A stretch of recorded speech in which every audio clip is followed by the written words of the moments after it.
Good evening and welcome to the Q&A for Keith Haring, 1989 Barcelona. My name is Ramon Lamarca from the Cambridge Film Festival, one of the 4 festivals that have collaborated to bring the Amplify Online Film Festival to you. I'm going to make some questions, and you will have the opportunity also to ask any questions you may have. You can use the chat box on your computer, and I will collect those questions and ask them later on. We are delighted to have the world premiere of this fantastic documentary, and we are also very grateful to have one of the directors, Lulu Martorell, with us today to talk about the documentary. Good evening, Lulu, and welcome to the festival. Thank you for coming. Good evening. Good evening. Thank you. Thank you very much. The documentary uses very interesting footage, home video, which I believe that has been mostly unseen for all these 30 years. How did you come across this footage, and how did the idea of the documentary arise? Okay, it's true. This documentary basically it exists because this footage. I remember 89, I was in Barcelona, I was 30 years old because I was born same year than Keith, 58. So we were quite 30, and he was coming to Barcelona, my city. I was knowing him, I admire him a lot, but I was not in Barcelona that day. He came to paint this enormous mural that finally is like a little bit his legacy, his testament. Because after this, before 1 year, he died. So it's really a very important thing that he was doing forced because he had no time. He knew that he was at the end of his life, damned with for AIDS condition, and so he was coming, and I was not there. So always I had the like I was angry because I was not there, and I was not knowing him, and a lot of other people was knowing him because they were there, and he was so friendly, and all was very normal, very simple, and at the same time I was feeling that was very, very, very important, important intervention, important in terms of not just with terms of art, in terms of social activism. In let's say it was a moment, maybe the artists in that moment they were implicated really on political and social stuff. So for me it was very important. I was missing it. So suddenly 30 years later, so 2 years ago, I was working to do something, talking with graphology, something about the way of writing and this, and I was looking for some images to explain this, and I was thinking Haring, and I was looking, and I found in YouTube simply like this, that this day of Haring was images in video, because it was 4 minutes there. So I was looking for who was the owner of this tape, and claro, had to be like this. Was Cesar de Melero, that was the DJ that was in Ars Studio, that at the moment was the first club in Barcelona, starting with the acid house. That was the music, let's say, that Haring was enormous supporter of this hip hop and especially acid house. So they were being he was going there. They were connecting very easily. He was painting in the disco that night. So it was a little bit he take a camera like this and say, well, I'm sure that if I had shot all this intervention, all this visit of having Barcelona, this is important. he didn't know how to record, nothing. He just had a new camera there waiting for this occasion. So he was shooting all, and he was keeping this in his house, thinking always, I know that I have a nice material, but I have to wait till a moment that people will recognize the importance of this. So at the end, waiting, he was waiting like for 30 years. And when I called him to ask for these images, he said to me, no, I don't want to give it to you because my idea is to make a documentary about this because I think that there's a lot of power inside. And I said, you want this? So give me the 30 seconds I want, and I will make you a documentary because I'm sure that I will enjoy a lot. He told me that he had 60 minutes of material. So I said, well, with this for sure, there's energy and influx and something. And well, this is the film. This is the history about the film. Absolutely fascinating, and obviously the documentary. I think there is a wonderful combination of the footage with the interviews and Keith diaries, and of course one of the subtitles of your documentary is 30 years positive. And I was thinking, looking at the images of Keith, so determined, with that energy, that positive attitude, and doing the work in Barcelona, which is, of course, the fight against AIDS. So I think the overall conclusion I take from the documentary is a positive one. Maybe the fight hasn't been won completely, but the outlook is quite positive. Would you agree with that being the message? Yeah. And in fact, for this is the subtitle that in fact is the title. But the other one situates more the history, Barcelona, Haring, 89. But in fact, the name is 38 positive years because it's after 30 years, we realize that Haring's work is going up and higher, each time more and more. So he doesn't disappear like this because he's dead. So when he said art is more important than life, in fact, he was right. So he is going up, and the history and the fight against AIDS is quite a successful fight because it's true that now is not the problem it was.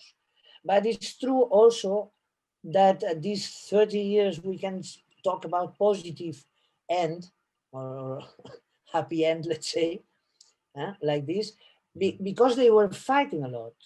Otherwise, we wouldn't be like this. So it means if you improve, if you are concerned in your things, you can win. Otherwise, for sure not. And if you look at the mural, the sentence is this: together we can win this battle. Uh, that you say, well, totally true, maybe not, but anyway, you have to fight. I Even to think lose, that you have to fight. And he absolutely. was like this because at the end of his life, third, 3,000 days before dying, he was there giving all this energy, all this joy, enjoying each second of his life.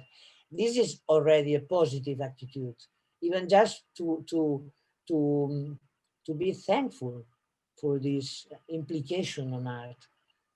I like a lot in plus to can talk about something social thing through art. I think it's the way I would like to live. Yeah, that the things were arranged because some artists come to me and give me the solution. It's not like this because it's difficult, all is difficult. But this documentary is like a dream on this, no? Seeing the Let's documentary, fight, let's fight. Don't give absolutely. up. Seeing the documentary, this activism aspect comes through very clearly. And you can see some of the neighbors, for instance, saying, oh, if you mention the word AIDS here, people are not going to come, our business is going to be affected. And it made me think on how much things have luckily changed over the years. At that point, people wouldn't use the word. It was like hidden. And that, of course, affected very much people who were suffering. And what Keith did was, no, actually, let's put it in the open very clearly. Let's talk about it. Let's solve it. And I think seeing your documentary has shown over these 30 years how attitudes have changed thanks to the work of people like Keith Haring. So yeah, of course, because the first one was very difficult to say that I'm positive and say, look, here's the cross. I'm positive. This was this was very brave. Uh, Nobody was ready for this, and even the close people said to these ones, the brave ones, they were saying, but why you? It's better to hide it. People will not like you. People will put you away of the work. It's true. They had a lot of problems, but the way to arrange it is not to hide. Is precisely to make this effort and to be no. Me, I'm positive, and you have to respect me as a normal person. And the problem is on you, not on me. absolutely. And this battle, so hard battle, was because really they were dying. They were dying like people and people and people, and nobody wanted to talk with them or to talk about them. So it was clear that this was not the way. And these people was discovering a little bit. And the other day, remember, we were talking about now again with the pandemic, like the COVID, and it's very different, very different. And somehow there's a part better because there's no so much. So much, I mean, com es diu? They are not condemnats, no? They are not so damned. The social, There is no social stigma. exact, the stigma. But they have no rights for nothing. At that moment of 80s, the age of 80s, the people with AIDS were fighting them, the ill people were going there to fight, to exist, the authorities to go in a way that they were agree. Not they say this that in the film is very important because there's one moment saying you can say that ACT UP or all the activism was filling the streets and making conscientiation to the people. But a doctor saying was not just this. They were they were being very important in the how is called this els que s'ocupen de legalitzar les medicines als Estats Units. És Drug com drug agencies. so they were influencing them. Yeah. This is like something special. It's very important. And they were saying, in this direction, we don't want nothing about us without us. They were Absolutely. saying, That's what the and doctor this who was the said. principles in Denver '83. So it's impressing how the people with AIDS in the '80s were fighting for the solution of his illness. And this I don't see it now. So maybe, but I don't see also artists so engaged like Haring was being there. Different times. Yeah, It's indeed. different moment. It's more conservative moment, I think. Everybody very peaceful in his house. The coach with the internet. We have. It seems that we have all. And finally, you don't fight for your rights. Certainly. So I think that this is a chronicle of a history of fight that I'm very happy to can realize that was very nice. But at the end, I'm a little sad that was not enough lesson, because we are a little, we are not brave as I understand. I understand. Um, Also, your documentary shows the importance of music, as you have said, in the work of Haring, all this dynamic in his painting, all these strokes. He was always working with the music, and he had his tape player, again, something from decades ago, tape players, cassettes, and also when he was going to the art studio. And I think there is something the treatment of music in the documentary is very nice. The way you keep the beat, the steady beat, as he was, working, working, working until the end. And then his passing, the way you signal his passing is with a slowing down of the beat until the beat stops. And that's very beautifully done. Could you tell us a bit about the approach of the music for the documentary, knowing that Keith gave it such an importance? From the beginning was clear that the music had to be very present, because all the tape, all the footage from 89 was coming for this, because the connection of music, because Cesar de Melero was a DJ from Barcelona. He was knowing also Haring, because Haring, pop art, street art, everybody, music, New York, some connection was clear, but he was much more interested in music than in painting. So maybe if Herring would not go to as a studio to dance, because he wanted to be all night long dancing in a place with acid house, maybe this would not happen. But was the connection was the music, really. Ah, you like this? Ah, Harry, ah, you are here. You like this? Ah, come. Let's and they get friends immediately because the music. And in plus was Jill Vasquez was with him, so this new friend that 17 years old, hey, come, do you want to come to me with to Europe? We will go there, Barcelona also. And he said, okay. So he arrived the first day at Barcelona. They go to this club because an Italian, other one from Paris told him, in Barcelona is art studio. You must go there. So he was going there, and the little one, they let him DJ all night long. So it was like they were home, really home. And so from the first moment, it was clear that this was the la chispa, no sé cómo es diu la chispa The en spark, manera. the So spark. this was this, bam, was the implosion was from this moment. And I thought, what is so beautiful, this process of comparing all these ideas he has on the head with all his thoughts that are written in his journals, because he was also writing. So we know the history of Barcelona because the images, because a lot of people talk about this moment, but also we know uh, his perception, because he's writing down this in his journals. And in plus we have the opinion of Jill. So it's a moment like this, very concrete, 5 hours, one day in 89 February in Barcelona.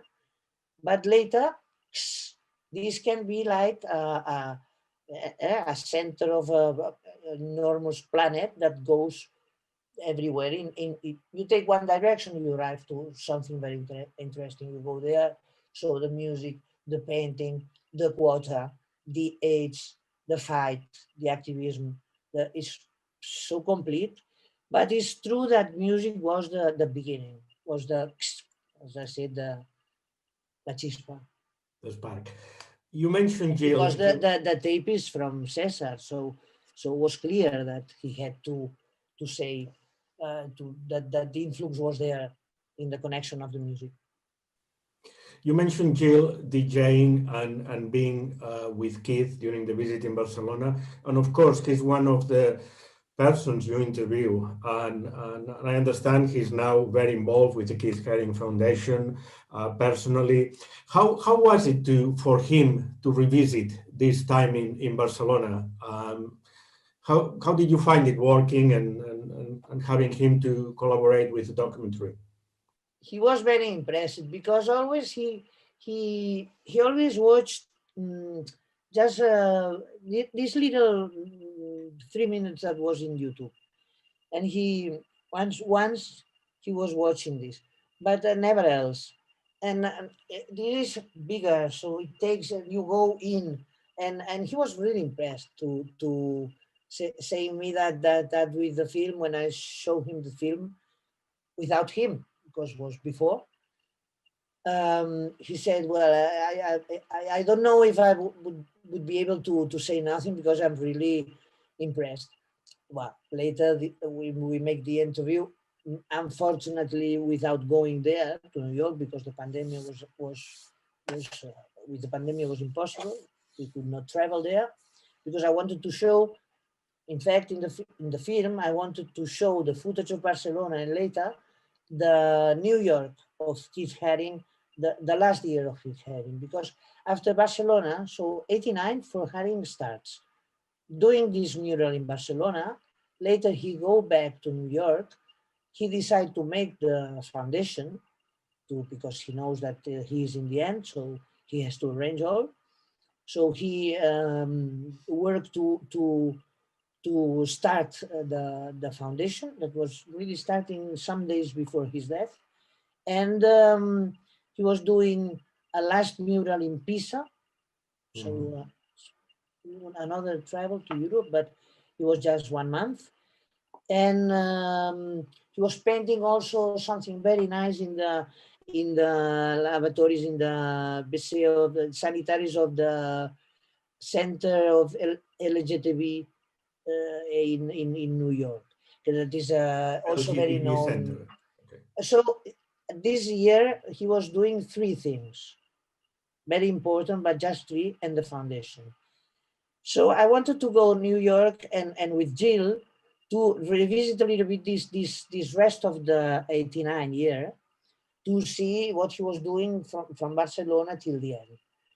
Unfortunately, I could not do this, but fortunately was Brussels making this exhibit, enormous exhibit, Haring that now is in Germany, was starting in Liverpool, is because now is the 30th anniversary of the death of Haring.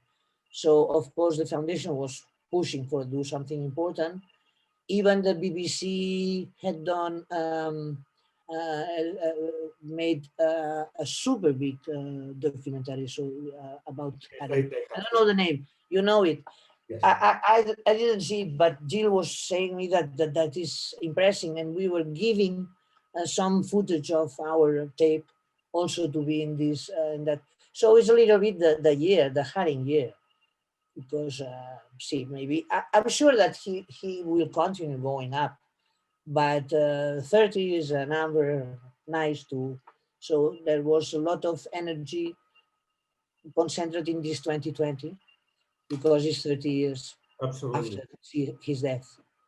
Something wonderful about the footage, well, there are many wonderful things, but one of the many wonderful things is like it looks him like the children approaching him in a very spontaneous, of course, like it couldn't be any other way. It's non-stage, is how it happened. So it made me think about one of his philosophies, which was, the accessibility of art for all.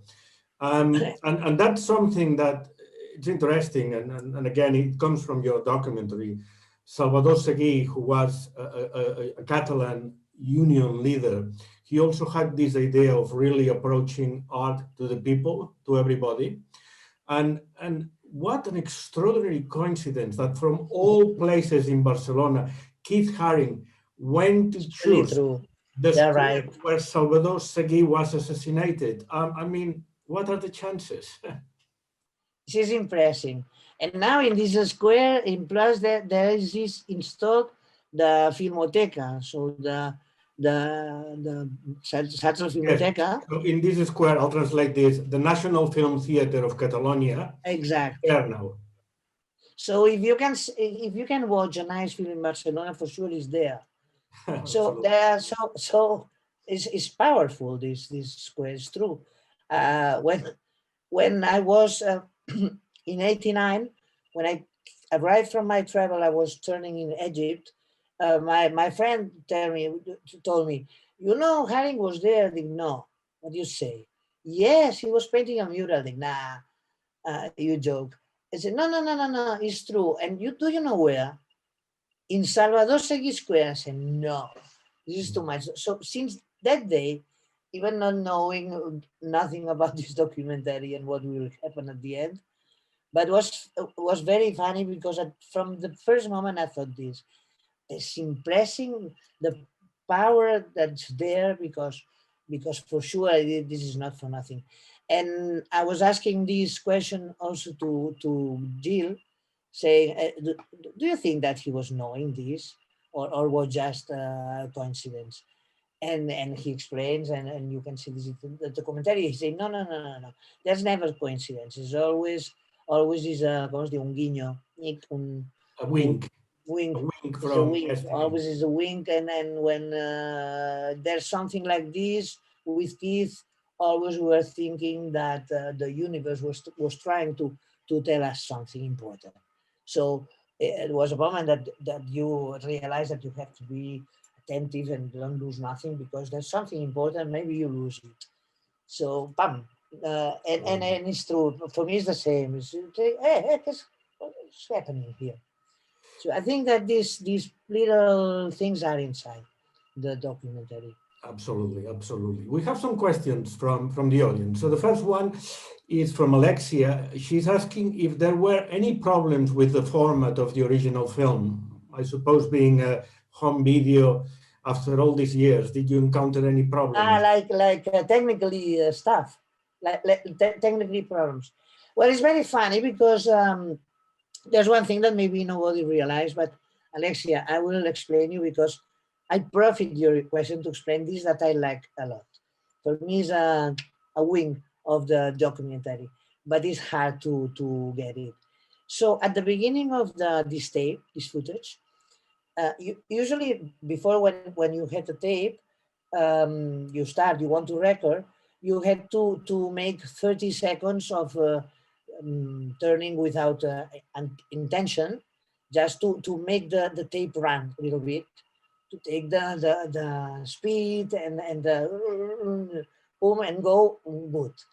When you arrive to a place, and since the beginning you start to turn, is because you cannot wait for these 30 seconds of little patience. You have to shot good.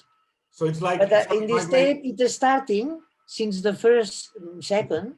Is starting shooting already on Haring. So I imagine this girl arriving there and watching the situation, making record directly, not making on and later waiting and later recording. So direct.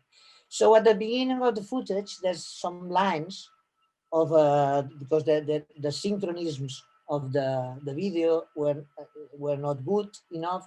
So there are things that theoretically they are not good, but precisely this gives the it's like a gift, because this just can be because it's old, because was done with a lot of energy and a lot of emotion and not under the professionality.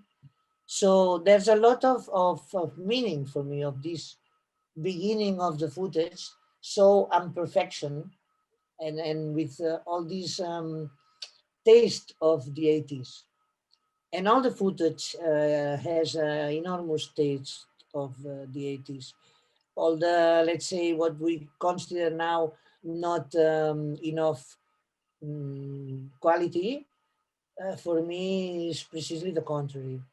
Is all this imperfection is precisely the quality, because you cannot do it now. This you have to do it. This has to be done 30 years ago, and this is the power, and this is the value of the historical thing. Super beautiful for me. I agree. Bia says, ask, what is the, sorry, I don't know if it is Bia or Bia, B-I-A. Ask, what is the most fascinating or shocking thing you have learned about Keith Haring as part of the process of the documentary that you didn't know before? Um, Wow, have to think a little bit about. Um, well, there's this part of generosity that is inside him. Um, I had it clear because he was going to Barcelona and doing this just for nothing, just because he was feeling it. But at the same moment, discovering what was happening all this day, he was being generous with everybody, with the kids, as you were talking, Ramon. With the kids, he was like he was like them, direct, boom, easily, bam. Later, somebody was going there to talk and saying, "Hey, it's very nice what you do. I have a friend, tal, tal, tal." He was talking a little bit with him and was making a drawing for him. There. He was going to the others and to the disco and was painting there. So this is incredible. This is incredible when you are tired. He was coming from France where a big friend, a super friend was dead there, and he was very sad. And he arrived sad, quite dead because he is dying, and he's giving all this to doesn't matter who, and he's choosing a place because he thinks that this is the place more poor of the city, with more syringes and with more drugs problem and with more problems, and he's going there to give his emotions there. I don't know. I think that this generosity is. Was always thinking that Haring was somebody little bit engaged, but less less Giving. human. This quality, human quality he had, I think, is even passing the art, his art. I think he had oof.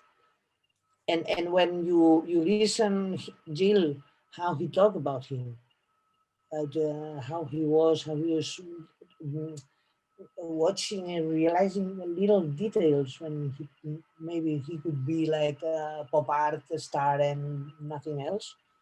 And no, he never wanted to be something special. Wanted to be always a man of the street. This is very nice, huh? And he was dying 30. Imagine after 30 years more doing things. Oof, Absolutely. a Another, giant. I think another of the main characters of the film, and probably I've noticed that more because I am from there, is Barcelona, the city itself. I think this is a Barcelona pre-gentrification, pre-Olympic Games, and before it became this famous tourist resort. I get a sense from watching the film that there is a sense of nostalgia about that Barcelona that's gone, that's no longer there. Again, I suppose that was part of your intention as well. Yes, that description of that Barcelona that we've lost in a way with the arrival of after the Olympic Games, this popularity. Yeah. It's true. It seems that now with the time, it seems that it was impossible to go in another direction because it's like we cannot. But it's a pity because this neighborhood precisely had a character very personal, and it's true that was even even let's say dangerous quarter, but it's like downtown. Everywhere is like this.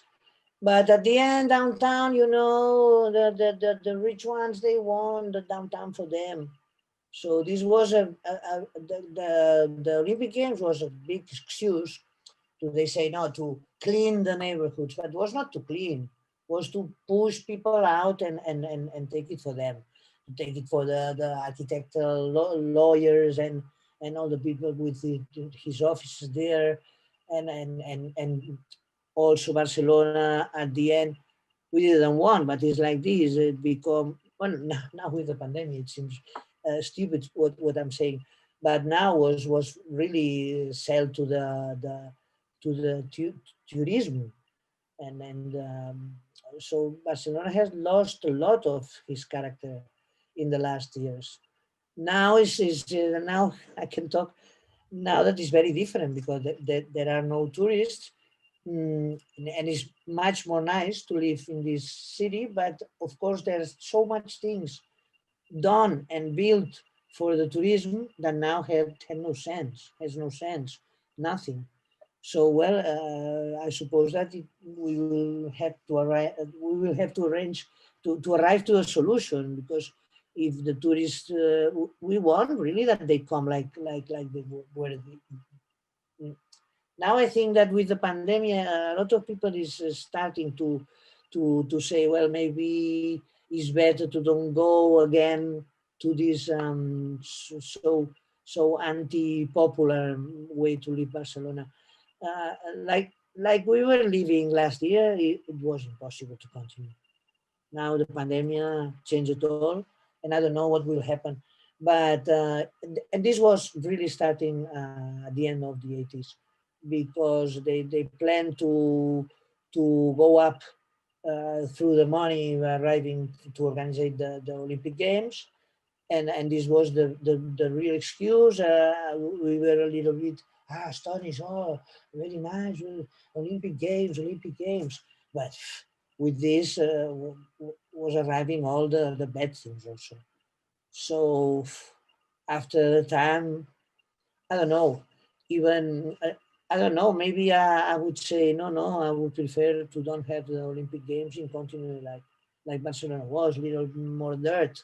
Well, okay, doesn't matter. So, but just become like a big store, and it's a little Absolutely. bit. That's something as someone being from Barcelona, it struck me seeing the documentary. It brought me back to that pre-Olympic Games Barcelona, and I think it's very well portrayed. We could continue. There are many interesting things that the film, as you said, is the art, is the politics, the activism, the fight against AIDS. But Yeah. our time is up. I would just to end want to ask you, what are the plans for the documentary? It's really fresh from the oven. Really, we've had the privilege to show it, but what's the idea? Are you going to release it in The cinemas? idea when I decided to, because with the footage, the first thing I did was to make a little to organize these footage to see how the impression it could be organized a little bit with some with journals of Keith, so his words, and was later I thought if I put something else, it will be very interesting for the people from Catalonia to realize that this thing was happening in Barcelona and was very important because this, and blah, blah, blah. So I thought that the normal audience for this imagination I have is the Catalan audience. Catalan audience, so for me is Catalan public television. So I was proposing to TV3, and they accepted a little bit. They gave me a little bit of money to can complete what I had. Now the 3rd of December, because the 1st of December is the Mundial Día del SIDA, no sé cómo se Eighth dice en day. inglés. 1st of December is the 8th day. Yeah. Exactly. So it will be broadcast on air the December the 3rd because this. And it's also in 2020, so to celebrate a little bit all, no? Because in fact the documentary is dedicated to all the people that was fighting for AIDS and dying for AIDS, but fighting. And one thing that I like the most on the documentary is Ferran Pujol, that is a really activist, that having the same story that Haring diagnosed the same moment, but he was not dying.